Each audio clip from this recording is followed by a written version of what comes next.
Defensor del pueblo. Bueno, Tarek, tú diste una rueda de prensa hoy sobre las acciones que ha hecho la Defensoría. Tú hablabas de los casos de estos jóvenes que estaban privados de libertad y que fueron, lograron medidas, se logró para ellos medidas cautelares por razones humanitarias. ¿Qué otras acciones en ese campo se esperan? Mira, si tú me permites, yo quisiera mostrar brevemente un gráfico, ¿verdad? Fíjate lo importante que es tener siempre las estadísticas, ¿no? Cuando tú comparas las acciones defensoriales del año 2014 con las 2015, hay una cifra gruesa acá, ¿no? Por ejemplo, en el año 2014, según estadísticas que están allá en la Defensoría, se realizaron 46.533 acciones defensoriales. Durante el año 2015, en nuestra gestión, esta se elevó casi en un 50%. Casi un 50%. ¿Por qué? Porque fueron, este año 2015, 67.890.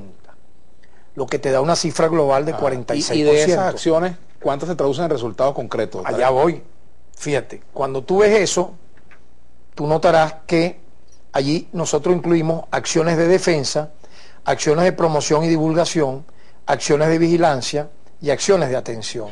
Por ejemplo, acciones de atención al ciudadano, nada más y nada menos 39.418. Acciones de vigilancia, eso implica servicios públicos, centros penitenciarios, escuelas, hospitales, 20.292. Acciones de promoción y divulgación, que tiene que ver con educación en derechos humanos, 4.015. Y acciones de defensa, 4.165. ¿Tú tienes, por ejemplo, cifras, Tarek, de funcionarios policiales detenidos o destituidos por acciones violatorias de derechos humanos, por atropello, por supuesto, condenados por supuesto, incluso, mira, fíjate que no tomando en cuenta que podíamos hacerme esa consulta, pero por acá tenemos, de los hechos del 2014, por ejemplo, mucha gente fija su atención en esos casos. Privados de libertad por los sucesos del 2014 conocidos como las guarimbas, relación de víctimas y presuntos victimarios. Mira, aquí tenemos lista de funcionarios privados de libertad que pertenecen a varios cuerpos policiales. Si tú me permites, voy a leer algunos. Por los hechos del 14. Sí. Mira, por ejemplo, aparecen acá Juan Carlos Cáceres y Yeimir Llanes, Polichacao, Adalir Prato, Polichacao, José Ramón Perdomo, del SEBIN. Aparecen funcionarios de Poliaragua, Alexis Moreno, de la Guardia Nacional, del 6CPC, Carlos Ramos, de la Guardia Nacional, Alvin Bonilla, de la Guardia Nacional, Francisco Caridad, de la Guardia Nacional, Josneidi Nayarí Castillo Mendoza. Ajá. ¿Me entiendes? O sea, pero ¿qué te quiere revelar esto?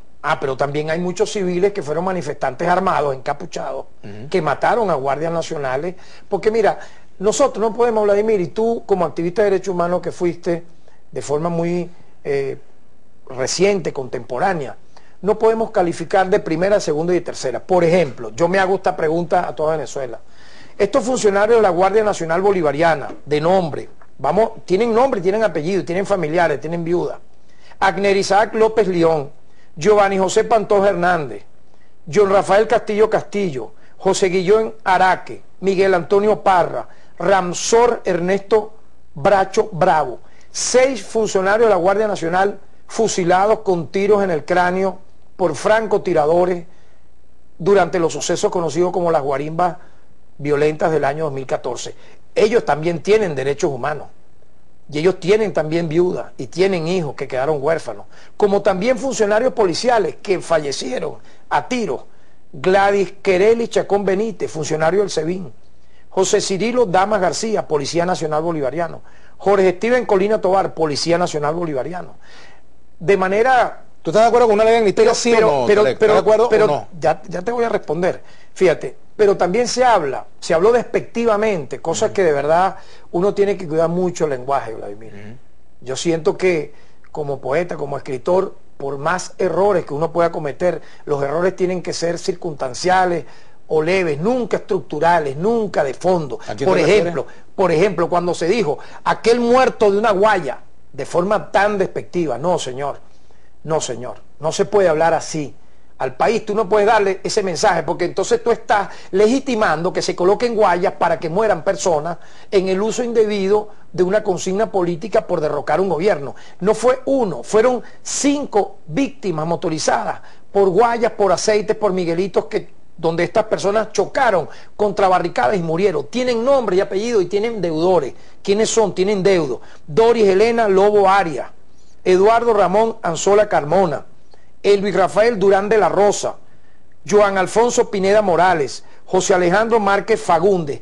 No se puede hablar así, Vladimir, en los términos tan terribles cuando uno busca, como bien lo hemos dicho, la justicia, la verdad, el equilibrio. Pero también fallecieron, ahora, y yo le he dicho, mira, Basilda Costa, por ejemplo, falleció, y los civiles que lo mataron están presos. A un solo bloque, todos los muertos. Igualmente, o sea, no, pero por eso todo al gobierno es un error. O atribuírselo todo a la oposición es un error. Allá voy. Eso es lo que Tarek Williams ha dicho durante todo el 2015. Y previamente, aquí en tu programa, en el 2014, tú me entrevistaste acá y yo hablé sobre el tema. O sea, no podemos estigmatizar, no podemos utilizar como mampara o propaganda política el tema de derechos humanos para sacar alguna ventaja de carácter político. Nadie debe hacerlo. Nadie debe hacerlo, y tú mismo me estás dando la razón cuando nosotros aquí hemos desglosado de parte y parte lo que ocurrió. Por ejemplo, cuando tú dices murieron 43 personas y fueron por culpa del Estado, tú estás mintiendo. Le estás mintiendo al país, y mi deber es desenmascarar esa mentira, porque efectivamente... Y cuando se dice que los 43 muertos fueron producto de la oposición, también se está mintiendo, te pregunto. De lado y lado, cuando tú generalizas, haces daño y estás colocando una media verdad que termina siendo una mentira. Por lo tanto, ¿cuál es mi observación? Y siempre lo hago de esta forma. Vamos a lo que estoy aquí yo mostrándote en el programa. Yo no te estoy hablando de cifra fantasma, yo te estoy hablando con nombre y apellido. Como también te hablé de esto, te hablé si me permites, porque es bueno esto, pedagógicamente, Vladimir. Hubo muchas, mira, Adriana Urquiola falleció, está detenido Johnny Bolívar. La Fiscalía apeló a una decisión preliminar de un tribunal, ¿verdad? Porque consideró que la pena era menor, debía tener una condena mayor. Mira, falleció igualmente los guardias que te mencioné, José Cirilo Damas García, José Ernesto Méndez Gómez, José Gregorio Castillo, Génesis Carmona, Basilda Costa, Roberto Luis, Ané Gorín, Geraldín Moreno. Aquí te la iba a referir. Los funcionarios en ese caso. Hay guardias nacionales detenidos por eso, Vladimir. Fíjate, pero cuando tú haces el desglose, aproximadamente 7 de los 43 fallecidos fueron producto de la represión o del uso indebido de las armas por parte del Cuerpo de Seguridad del Estado. Ajá, pero ¿y los otros 36? Fueron producto de manifestantes armados. Nosotros no podemos glorificar a quienes de manera encapuchada, con armas, con morteros, con fusiles de asalto, con pistolas, quemaron y mataron. Tengo que hacer la pausa, Tarek. Yo creo que en eso debemos estar tú y yo de acuerdo, porque es una cuestión de honor. Tarek, para el retorno de la pausa, me gustaría que habláramos con respecto a cómo hacer para pasar esa página y construir un nuevo momento político, porque imagínate si nos hubiésemos quedado en los años 60 también con lo mismo, ¿no? Perfecto. Es decir, tenemos que, los momentos pasan, hay que tomar medidas, ahí las familiares tienen derecho a reparación, es cierto, de lado y lado, pero los momentos políticos también a veces reclaman acciones, ¿no? Concretas, ¿no? Pero vamos a ver cómo, pero vamos a la pausa. Tú como activista de derechos humanos no estás a favor de la impunidad. No, por supuesto que no, pero evidentemente también hay medidas de carácter político que a veces las sociedades reclaman. Vamos a la pausa y vamos a hablar de eso. Vamos a hablar de eso. Vamos a hacer la pausa, ya venimos con Tarek Williams.